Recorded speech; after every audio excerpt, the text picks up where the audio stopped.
जो आपकी एनजीओ है वो किस जो आय व्यय का जैसे निर्वहन किस तरह से करते हैं? कहाँ से इनका खर्चा आप पूरा करते हैं? देखिए, शुरू के दिनों में मैं अकेली रात के पूरी रात एक जोड़ी ज़राब बना के सुबह बेच के उसका 10 रुपए का चावल होते थे, 7 का आटा, बस वही लाती थी। हम तड़का नहीं समझ सकते थे या सब्जियां नहीं, बस वो आटा चावल बच्चों का पेट भर सकूं, ठीक है। और खुद अब मेरे साथ 500 औरतें और हैं, महिलाएं गाँव की इधर उधर की, जो बुनती, जिनकी मार्केटिंग हम इस तरह से करते हैं एग्जीबिशंस में। और ये बेटियाँ हमारे सब इन सब कामों में बहुत निपुण हैं। बच्चे सारे जैसे फूलों का काम करते हैं, नर्सरी अच्छी चल पड़ती है, सेल भी अब काफ़ी हद तक अच्छी होती है। पर इनको भी हमने बहुत प्रोडक्ट जितने भी सब नेचुरल रखे हैं, किसी में कोई केमिकल नहीं है, केमिकल नहीं है। तो आने वाले समय की अगर बात करें तो संस्था का क्या मोटिव है और किस तरह से अब आने वाले समय में कार्य करने वाले हैं आप? उसके साथ साथ से आपसे जानना चाहूँगी आपके खुद के बच्चे हैं या कैसे करते हैं? आने वाले समय में हम कभी नहीं चाहते कि हम अनाथ आश्रम ये चीज़ें शुरू करें।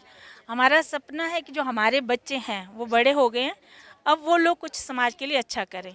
तो उसके लिए एक तो हमने प्लान किया हुआ कि हमारे को day care centre old age के लिए, घरों के झगड़े ही शायद ख़त्म हो जाए पूरा दिन, जब वो वहाँ एक अच्छे माहौल में रह के जाएंगे। उसके लिए हमारे को बहुत बड़ी ज़मीन की ज़रूरत है। तो हम चाहते हैं वो ऐसी जगह हो जहाँ हम बुज़ुर्गों की सेवा करें, हमारे बच्चे उनसे सीखें और इनमें जो सेवा भाव है वो और पैदा हो, औरों के लिए कर सकें। तो मेरा क्या आपको सरकार की तरफ से सहायता मिलती है या प्रशासन की तरफ से भी मिलता है कुछ? देखिए, समाज से तो हाँ थोड़ा बहुत होता है, पर समाज का ऐसा है कि जो फंडिंग होगी वो रेगुलर नहीं हो सकती, ठीक है। बहुत कम है, शायद 5-6 हज़ार जो हमारे को रेगुलर मंथली आती है, जबकि हमारा खर्चा 60-70 हज़ार है ना।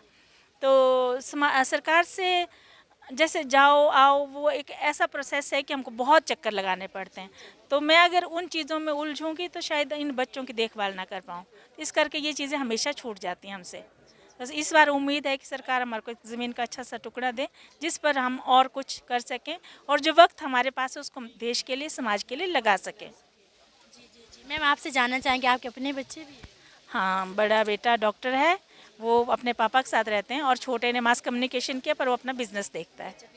बिजनेस। तो आपने तो इनको ही अपना बच्चा बना के रखा है। हाँ, क्यों देखो, जहाँ जिसकी ज़रूरत, ईश्वर ने कुछ चीज़ें बनाई है, अगर हम साथ हैं तो कोई तो रिश्ता कभी का हमारा रहा। क्योंकि जब मेरे पास आया, हमारी कोई एनजीओ नहीं थी ना, हमको पता था, बस आ गए तो देखा। और लाने वाले या तो प्रशासन वाले होते थे या गाँव के पंचायत वाले, है ना। पर पलट करके हेल्प बहुत कम मिली उनसे। जैसे देखो, हमारे इधर बहुत गरीबी नहीं है ना। थोड़ी मुश्किलें हैं, वो हर जगह होती है, यहाँ का जलवायु ये वो सब कुछ, चलो पहाड़ी इलाका, कठिनाइयाँ होंगी, पर गरीबी नहीं है। यहाँ कोई भी अच्छे से अगर मन से काम करना चाहे तो अ, हम अपने आर्थिकी को सबसे पहले मजबूत करना होगा, खासकर महिलाएं, युवा जो अभी आ रहे हैं, इससे पहले कि वो डिप्रेशन में जाएं इसलिए कि उनके पास कुछ है नहीं या किसी पर डिपेंड हो। सबको रोज़गार अपना अपना छोटा छोटा ऐसे ही होना चाहिए, इतना सा पैसा उनका अपना हो कि वो छोटी छोटी चीज़ों के लिए किसी पर निर्भर ना हो, और पैसे की तंगी से वो कोई गलत रास्ता ना चुने। तो मेहनत करें, हम साथ हैं, मार्केटिंग हम करेंगे। हाँ, हम भी, अगर मैं अकेली कर सकती हूँ तो वो भी कर सकते हैं। साथ मिलके हम एक बहुत सुंदर समाज की रचना कर सकते हैं। बिल्कुल बिल्कुल। बहुत बहुत धन्यवाद। Thank you, thank you. तो जैसे कि दर्शकों आपने देखा कि ये हमारे साथ राधा एनजीओ के राधा ठाकुर जी मौजूद थे।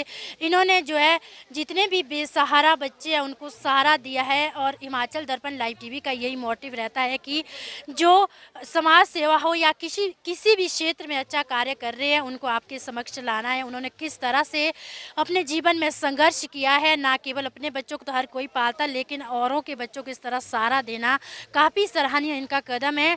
तो यही हमारा भी आपसे आग्रह है कि इस तरह से अगर आप भी समाज सेवा के लिए कुछ कर सकते हैं तो अवश्य कीजिए। अगर आप उसके लायक है और सक्षम है तब समाज सेवा के लिए आप भी कार्य कर सकते हैं। तो हिमाचल दर्पण लाइव टीवी का यही मोटिव रहता है, खबरें दिखाना हमारा मकसद नहीं है, जागरूकता लानी है। उसी के तहत हम आपके समक्ष ऐसे लोगों को लाते हैं जिन्होंने अपने जीवन में बहुत सा संघर्ष किया है। तो आज के इस एपिसोड में बस इतना ही। आप मुझे दीजिए इजाज़त। आप बने रहिए हिमाचल दर्पण लाइव टीवी के साथ। नमस्कार।